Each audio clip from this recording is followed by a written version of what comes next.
Teori teknik konseling realita memandang pada dasarnya setiap individu terdorong untuk memenuhi kebutuhan dan keinginannya, di mana kebutuhannya bersifat universal pada setiap individu, sementara keinginan bersifat unik pada masing-masing individu. Ketika seseorang dapat memenuhi apa yang diinginkan, kebutuhan tersebut terpuaskan. Tetapi, jika apa yang diperoleh tidak sesuai dengan keinginan, maka orang tersebut akan frustasi dan pada akhirnya akan terus memunculkan perilaku sampai keinginannya terpuaskan. Artinya, ketika timbul perbedaan antara apa yang diinginkan dengan apa yang diperoleh, membuat individu terus memunculkan perilaku-perilaku yang spesifik.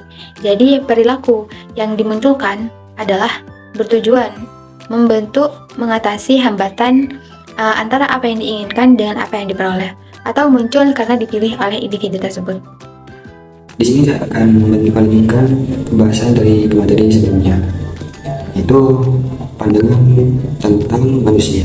Menurut konseling realita bertumpu pada pandangan bahwa tingkah laku manusia itu bertujuan dan berasal dari individu itu sendiri.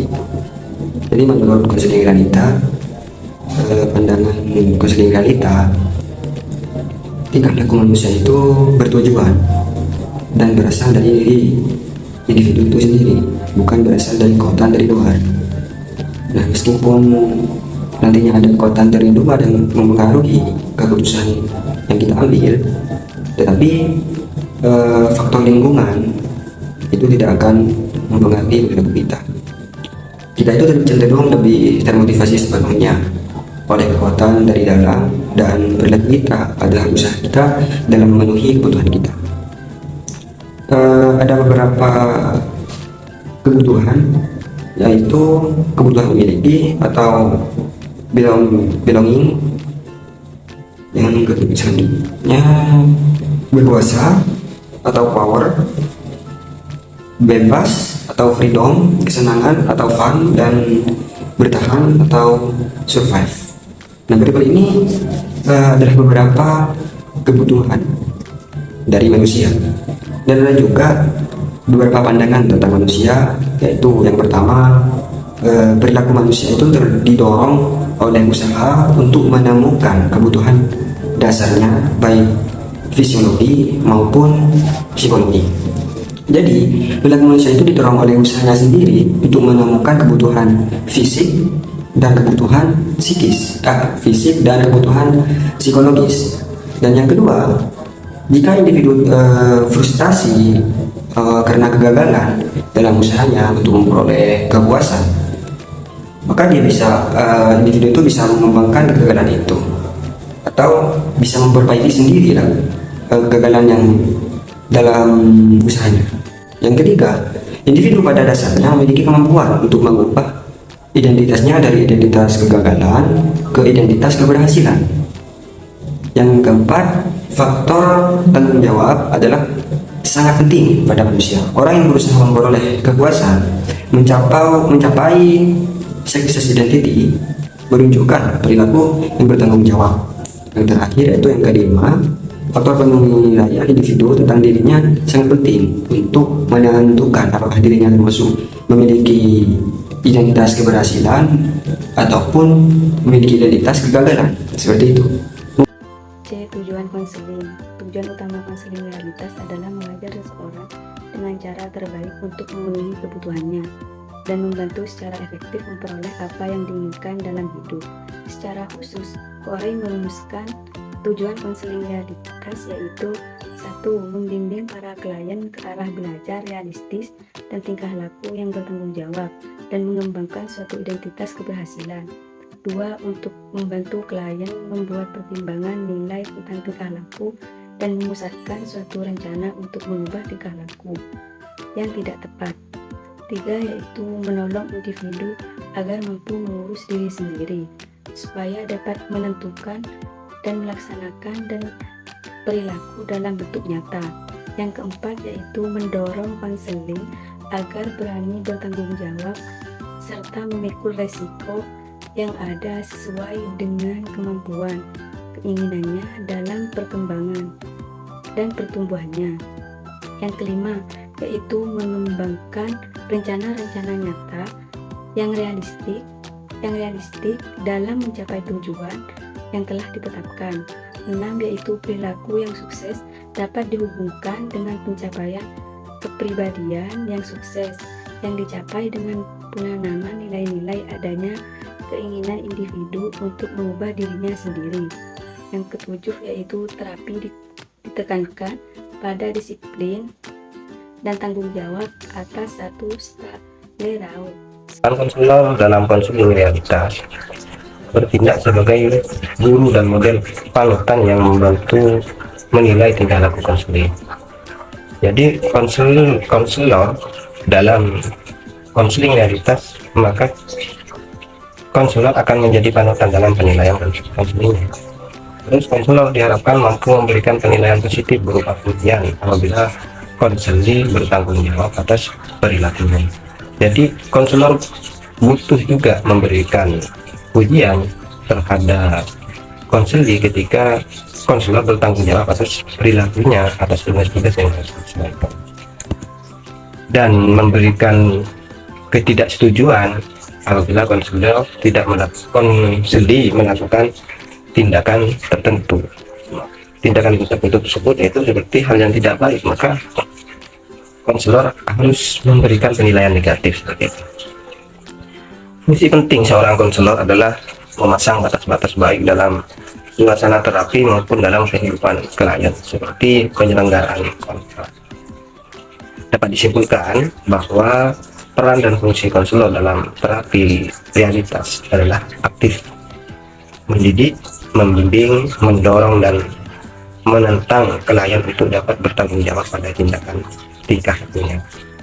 Jadi di dalam konseling realitas, maka kita ini peran dan fungsi konselor yaitu harus aktif, harus mendidik dan mengayomi, membimbing seperti itu, menentang klien untuk bertanggung jawab. Kita harus ikut andil sepenuhnya seperti itu.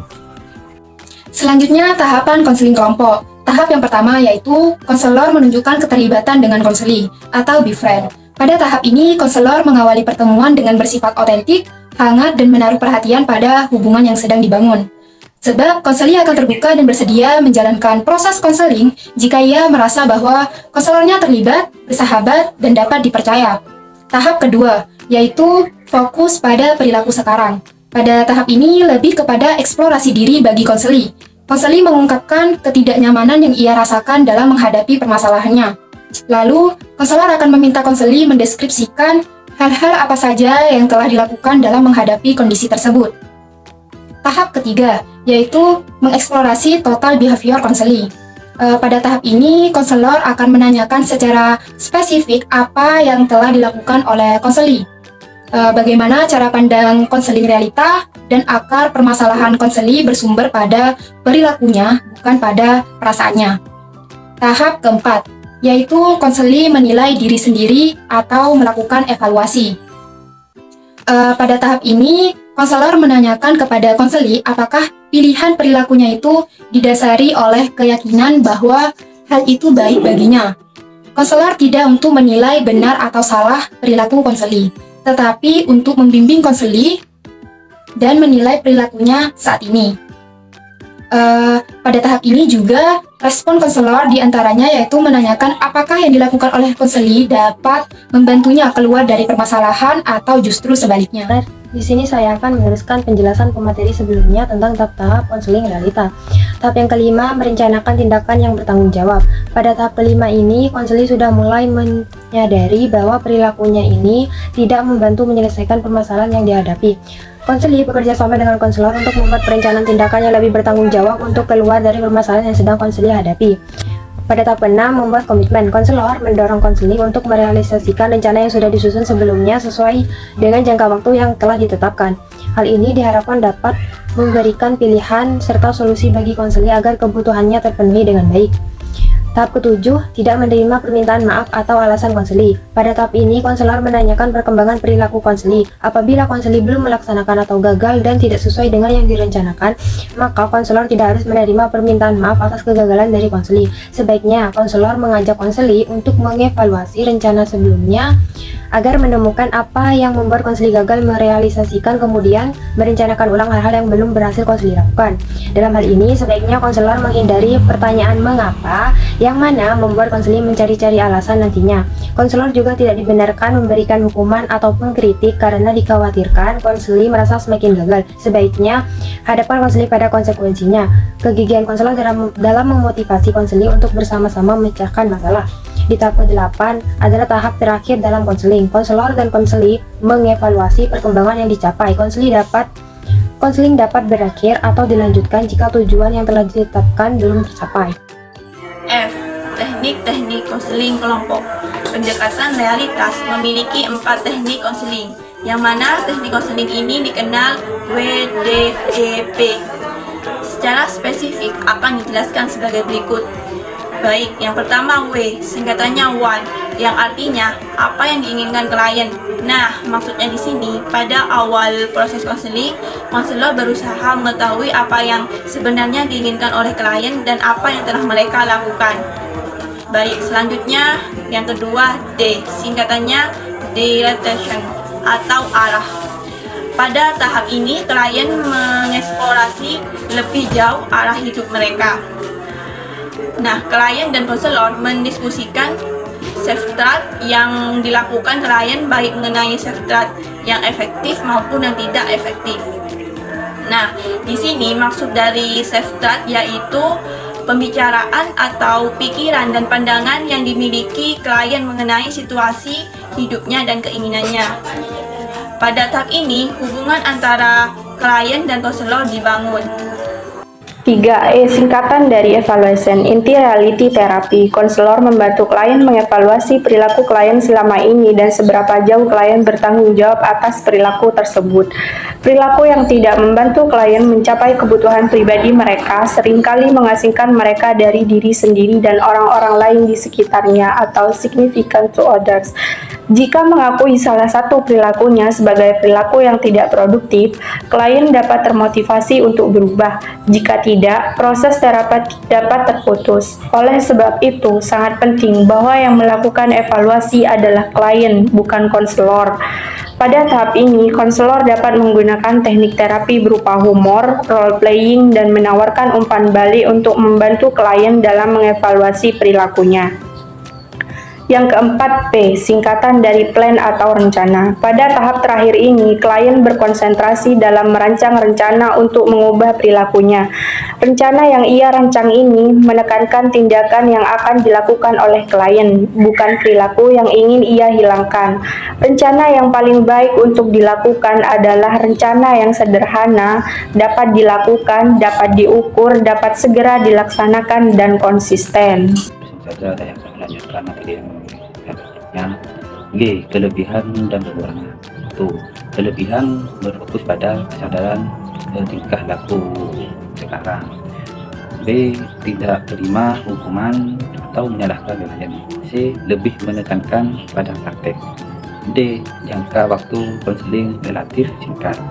E, menekankan kepada tanggung jawab terhadap hidup yang menjalani klien, di mana tanggung jawab dideskripsikan sebagai kemampuan seorang dalam memenuhi kebutuhan. Dan kekurangan adalah A, terlalu sederhana dan dangkal dalam mengali masalah klien. B, menendang masa lalu sebagai penyebab dari peristiwa masa sekarang. C, memandang peristiwa masa lalu hanya sebagai penyebab dari peristiwa sekarang.